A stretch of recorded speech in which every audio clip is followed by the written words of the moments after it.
بسم الله الرحمن الرحیم. الحمد لله الصلاة والسلام علی رسول الله. اما بعد، السلام علیکم و رحمت الله و برکاته. دوستان گرامی قدر، ان شاء الله موضوع ما امروز درباره قرآن و فضیلت او خواهد بود. قبل از شروع موضوع دعا کنیم که خداوند عزوجل مردم مظلوم غزه را که در این روز در زیر فشار صهیونیستان وحشی هستند، خداوند عزوجل آنها را از ظلم آزاد کند و اینچنین در هر گوشه و کنار عالم که مردم مظلوم قرار دارند، خداوند عزوجل همگی را از زیر ظلم آزاد نماید. و موضوعی که میخوام درباره‌اش صحبت کنم درباره قرآن کریم است.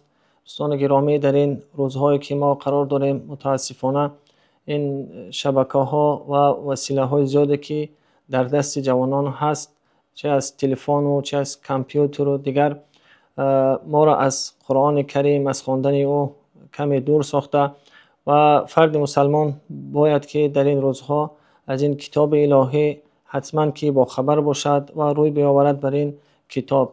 و ببینیم که جناب پیامبر خدا صلی الله علیه و سلم که معلم بشریتند و بهترین راهنما هستند، برای امتشون چی میفرمایند؟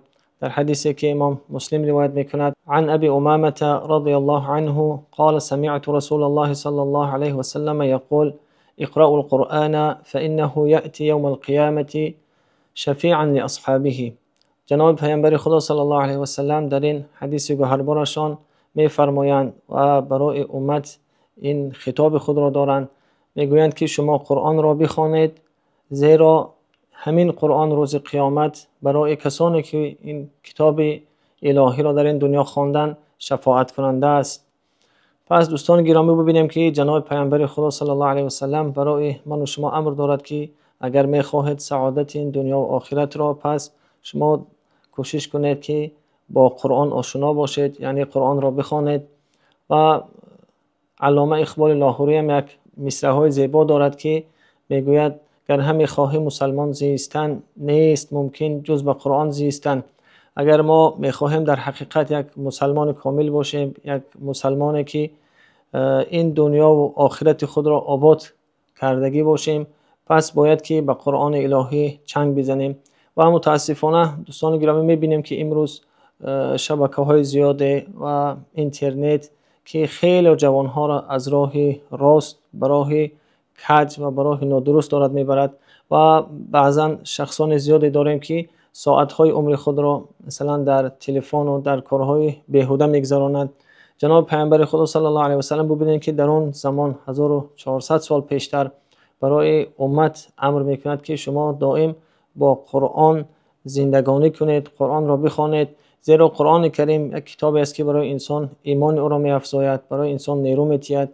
و حتما که از معناهای قرآن و در این قرآن کریم چی وارد شدگی هست باید فرد مسلمان جستجو کند تا از کتاب خود با خبر باشد. دوستان گرامی قدر، ما حدیث دیگری هم داریم که در فضیلت کسانی هست که قرآن را میخوانند و برای دیگران میآموزانند.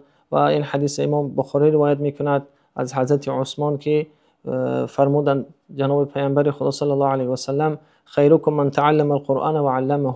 بهترین شما کسی هست که قرآن کریم را میآموزد و بر دیگران میآموزاند.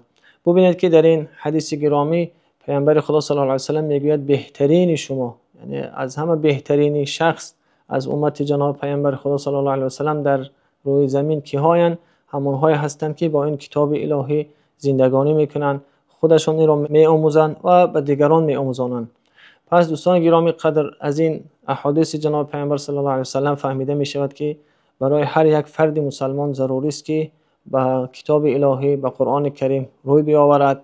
و این همه چیز دنیا میگذرد، این تلفن و این اینترنت و این چیزهایی که در دست داریم که ساعت‌های زیادی ما را بر هدر میکنند، اینها میگذرند. اما یک روز بنده نزد خداوند میرود و الله مهربان برای هر یک کرده پرسان می شود. از همین کارهای بیهوده، از تماشاهای بیهوده بهتر نیست که ما قرآن الهی را بیاموزیم و به او روی بیاوریم. و حداقل هر یک فرد مسلمان باید برای خود روزانه یک ورد کند که با قرآن زندگی کند. وقتی ما قرآن میخوانیم یعنی با خدای خود صحبت میکنیم، یعنی کلمه های را میخوانیم که الله مهربان او را به پیامبر خدا صلی الله علیه و سلم فرستاده. بهترین فضیلت را در میابیم، قلب‌های ما روشن می‌شود. پس دوستان گرامی باز هم تاکید کنیم که هر فرد مسلمان باید کوشش کند که با این کتاب الهی زندگانی کند و از این کتاب الهی هر چیزی که در داخل این هست هم مقداری که میتواند بیاموزد.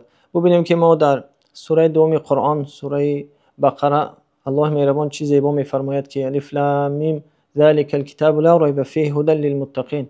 این کتاب است، میگوید خداوند عزوجل قرآن کریم را، که هیچ شبهه‌ای در این کتاب نیست. با وجود که هیچ شبهه‌ای در این کتاب نیست و این کتاب هدایتگر برای متقیان هست، یعنی انسان را هدایت میکند، برای راست هدایت میکند، برای سعادت هدایت میکند که انسان کارهای بد نکند، کارهای زشت نکند و بر بگردد بر این دستور الهی و با این زندگی کند و این را بیاموزد و به دیگران بیاموزاند.